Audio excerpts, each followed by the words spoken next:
नमस्ते। Welcome to Patel classes. दोस्तों, मैं हूं नीलेश कुर्मी। आज हम जेल प्रहरी का प्रीवियस ईयर का पेपर सॉल्व करेंगे जो 29 सितंबर 2018 को हुआ था, फर्स्ट शिफ्ट में। ठीक, तो यहाँ पर पता होना चाहिए तैयारी करने से पहले कि ये तो पता होगा आपकी कि 20 में से 20 नंबर की हिंदी पूछ रहा है, लेकिन किस टॉपिक से पूछ रहे पता बहुत होना महत्वपूर्ण बात है। तो आज हम 20 क्वेश्चन डिस्कशन करेंगे इसके जो उसने 2018 में पूछे थे, तो इससे आपको पता आसानी से लग जाएगा कि किस टॉपिक से पूछने वाला है, तो आसानी से तैयारी भी हो जाएगी और 20 में से 20 लाना भी आसान हो जाएगा हिंदी में। ठीक, तो पहला क्वेश्चन है कि नी उपसर्ग से बना शब्द निम्न में से कौन सा है। तो छोटा नहीं दिख रहा है, तो छोटा नहीं देख, 3 ऑप्शन में नहीं, ऑप्शन नंबर 4 में है ओनली, तो इसका आंसर हो जाएगा फोर्थ निकाय। अगला क्वेश्चन है मुहावरे वाले टॉपिक से। अंगूर खट्टे होना मुहावरे का अर्थ है। तो मृत्यु निकट आना ये तो नहीं होगा। कोई वस्तु ना मिलने पर उसका दोष निकालना, एक ही स्थान पर पड़े रहना, देने से शाप मना कर देना। तो इसका आंसर होगा वो होगा ऑप्शन नंबर 2, कोई वस्तु ना मिलने पर उसका दोष निकालना। ठीक, अगला क्वेश्चन है यथावत का शुद्ध रूप निम्न में से कौन सा है। अब यथावत की बात करें तो वैसे तो यथावत भी देखने में शुद्ध दिख रहा है, लेकिन यहाँ पर उसने वर्तनी पूछी कि शुद्ध वर्तनी कौन सी है। तो यथावत में देखें तो इसमें ता का स्वर हट जाता है। ठीक, तो इसका जो आंसर होगा वो होगा सेकंड वाला, यथावत। अब अगला क्वेश्चन आता है, वो आता है समास के टॉपिक से। उसने पूछा पंचवटी में कौन सा समास है। तो जिसने मेरा समास वाला चैप्टर देखा होगा तो उसको आसानी से पता होगा कि पंचवटी में कौन सा समास है। पंच मतलब कि 5, अर्थात यहाँ पर गिनती का खेल चल रहा, मतलब 1 से 9 तक के बीच में गिनती है, तो यहाँ पर कौन सा समास हो जाएगा, वो हो जाएगा द्विगु। ठीक, अगला क्वेश्चन आता है आ उपसर्ग से बना शब्द निम्न में से कौन सा है। पहला ऑप्शन दिया है अमृत, दूसरा आभरण, तीसरा आवरण और चौथा अकारण। आ मतलब कि यहाँ पर पूछा है कि बड़ा आ उपसर्ग कौन से शब्द से बना, तो स्पष्ट दिखाई दे रहा है कि ऑप्शन नंबर 3 में बड़ा आ का प्रयोग हुआ है, तो ऑप्शन नंबर 3 आपका आंसर हो जाएगा आवरण। अब यहाँ पर देखना, मानवीय गलती नहीं करना, नहीं तो सेकंड ऑप्शन भी आप लगाकर आ सकते, वो गलती नहीं करना। ऑप्शन नंबर आपको क्या लगाना है, 3। अगला क्वेश्चन उसने विलोम शब्द में से पूछा है कि कमान का सही विलोम शब्द कौन सा होगा। सही मतलब सही होना चाहिए। तो पहला है तिर, दूसरा है तर और थर्ड है तीर। तो इसका आंसर हो जाएगा तीर। तीर का क्या होता है, कमान। ठीक, अब अगला क्वेश्चन फिर समास में से पूछा है उसने कि त्रिफला में कौन सा समास है। अब देखो फिर गिनती का कॉन्सेप्ट आ गया, त्रिफला मतलब कि 3। अब भैया एक बार बता चुके हैं कि 1 से 9 तक की गिनती में वो जाएगा कॉन्सेप्ट आपका द्विगु समास में, तो इसका आंसर क्या हो जाएगा फिर द्विगु समास में। एक क्वेश्चन भी आपको खाली गलत नहीं करना है। अगला क्वेश्चन आता है, वो आता है रस से। उसने पूछा भक्ति रस का स्थायी भाव क्या है। ठीक, तो भक्ति रस का स्थायी भाव देखें तो ईश्वर में जो विश्वास रखते हैं, मतलब ईश्वर सेकंड ऑप्शन में यहाँ पर दिख रहा है, तो भक्ति रस का स्थायी भाव हो जाएगा, वो हो जाएगा ईश्वर विषयक रति। ठीक, अब अगला क्वेश्चन आता है, वो आता है संधि वाले टॉपिक से। उसने पूछा संकल्प में संधि कौन सी, ये तो नहीं पूछा, लेकिन उसने ये पूछ लिया कि संकल्प का संधि विच्छेद क्या होगा। तो आपने यदि संकल्प की बात करें, इसका विच्छेद करें, तो वो होगा सम प्लस कल्प।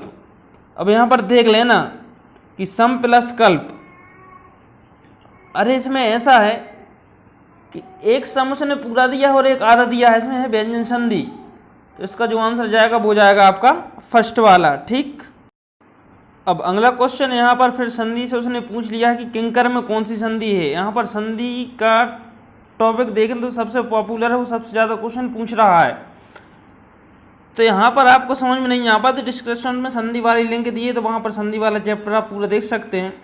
तो इसका आंसर देखें किंकर में कौन सी संधि है।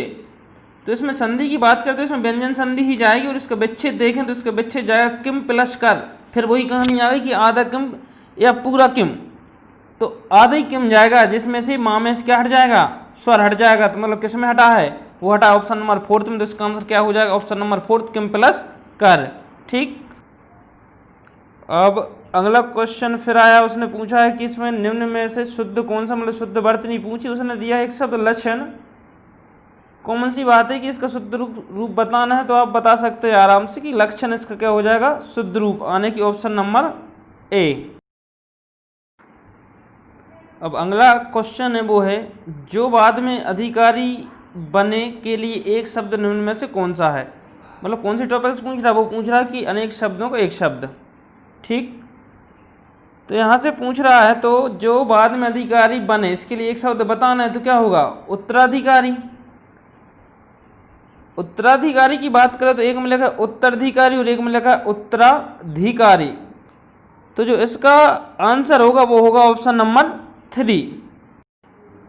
अगला क्वेश्चन आता है, उसमें लिखा है जिसने ऋण उतार दिया हो क्या होगा, ऋणी, उऋणी, उऋण, अनऋण, तो इसका आंसर होगा वो होगा उऋण, आने की ऑप्शन नंबर 3।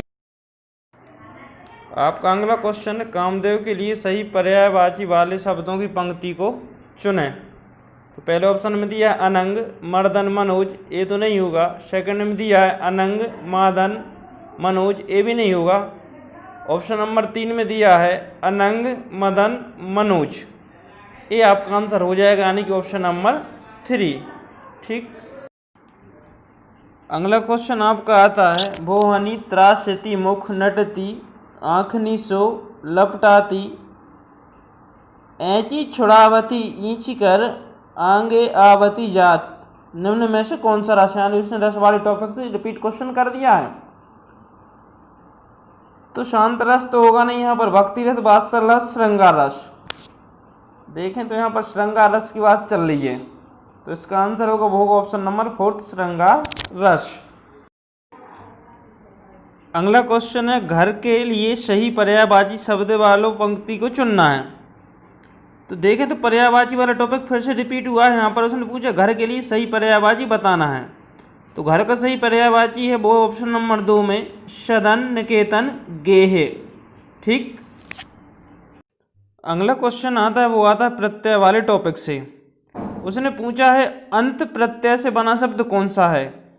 तो पहले देखें तो अंतः, दूसरे में लिखा है अंतरंग, तीसरे में अंतिम और चौथे में लिखा है रटंत। मतलब प्रत्यय पीछे आता है तो क्या हो जाएगा इसका, रट प्लस अंत, मतलब ऑप्शन नंबर 4 में दिया है रटंत, ये आपका सही आंसर है। अगले क्वेश्चन में दिया है करुण का निम्न में से कौन सा सही विलोम शब्द है। करुण, करुणानी क्या होता है, दया, विलोम शब्द पूछा है। तो पहले में दिया है निष्ठुर, दूसरे में दिया है निष्ठुर और तीसरे में निष्ठुर। अब यहाँ पर समझना है ऑप्शन नंबर 2 में सही है कि 3 में सही है। तो निष्ठुर सही हुआ कि निष्ठुर, तो निष्ठुर से कोई शब्द ही नहीं होता, यहाँ पर आंसर होगा वो होगा निष्ठुर, यानी कि ऑप्शन नंबर 2। अगला क्वेश्चन यहाँ पर फिर आया है अलंकार में, ऐसे उसने पूछा है इस करुणा कलित हृदय में क्यों विफल रागनी बजती, निम्न में से कौन सा अलंकार है बताना। श्लेष अलंकार है, यमक अलंकार है, अनुप्रास अलंकार है, अपमा अलंकार है। तो यहाँ पर अलंकारों को पहचानना इतना आसान तो नहीं है, यदि अलंकार वाला आपने टॉपिक नहीं पढ़ा सही से, लेकिन